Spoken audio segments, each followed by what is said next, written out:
മലയാളത്തിൻ്റെ അഭിമാനമായ മഹാനടൻ മമ്മൂട്ടിക്കെതിരെ കഴിഞ്ഞ ദിവസങ്ങളിലായി വ്യാപക ആക്രമണമാണ് സംഘപരിവാർ പ്രൊഫൈലുകൾ അഴിച്ചുവിടുന്നത്.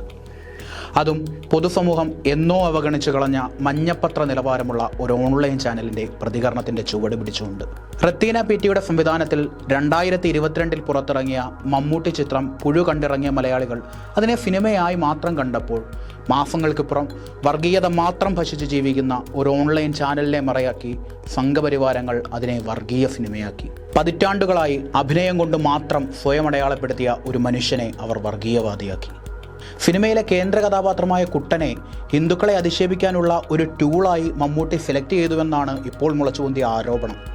എന്നാൽ അത് വെറും മറ മാത്രമാണെന്ന് മമ്മൂട്ടിക്കെതിരായ പ്രചരണങ്ങളിൽ നിന്ന് വ്യക്തമാണ്.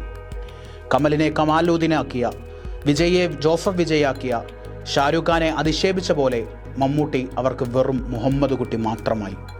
50ലേറെ വർഷങ്ങൾ അഭിനയ രംഗത്ത് സ്വയം സമർപ്പിച്ച് മലയാള സിനിമയുടെ ഐക്കണായി, ഇന്ത്യൻ സിനിമയുടെ മുഖങ്ങളിലൊന്നായി നിലകൊള്ളുന്ന, രാജ്യം പരമോന്നത ബഹുമതികൾ അടക്കം നൽകി ആദരിച്ച ഒരു മനുഷ്യന് പോലും താൻ മതനിരപേക്ഷനാണെന്ന് നിരന്തരം തെളിയിക്കേണ്ടി വരുന്നു. അത്യന്തം അപകടകരമാണ് ഈ സ്ഥിതി.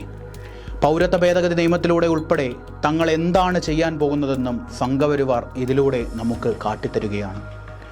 ഒരു വടക്കൻ വീരഗാഥയിലും പാലേരി മാണിക്യത്തിലും ഏറ്റവും ഒടുവിൽ പുഴുവിലും ഭ്രമയുഗത്തിലുമെല്ലാം നാം കാണുന്നത് മമ്മൂട്ടിയിലെ നടനെ മാത്രമാണ്.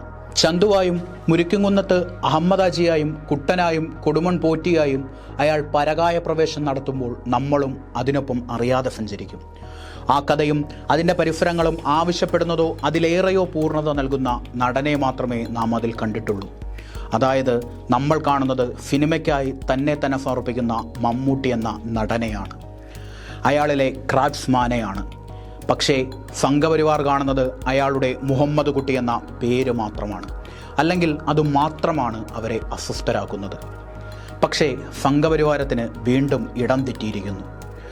മതത്തിനും പേരിനും ഒക്കെയും അപ്പുറം മമ്മൂട്ടി എന്ന നടനെയും അയാളുടെ കലയും നെഞ്ചേറ്റിയ, സ്വന്തം വീട്ടുകാരിൽ ഒരാളായി പോലും കണക്കാക്കാൻ കഴിയുന്നത്ര ആത്മബന്ധമുള്ള ഒരു ജനതയ്ക്ക് മുന്നിലാണ് നിങ്ങളുടെ ഈ പേക്കൂത്ത്. ഇതിവിടെ വിലപ്പോകില്ല. മതനിരപേക്ഷത ഈ നാടിന് കേവലം ഒരു വാക്കല്ല, അത് ഈ നാടിൻ്റെ ഐഡൻറ്റിറ്റിയാണ്. അതുകൊണ്ട് തന്നെ രണ്ടാമതൊന്നും ആലോചിക്കാതെ ഈ നാട് മമ്മൂട്ടിക്കൊപ്പം അടിയുറച്ചു നിൽക്കുക തന്നെ ചെയ്യും.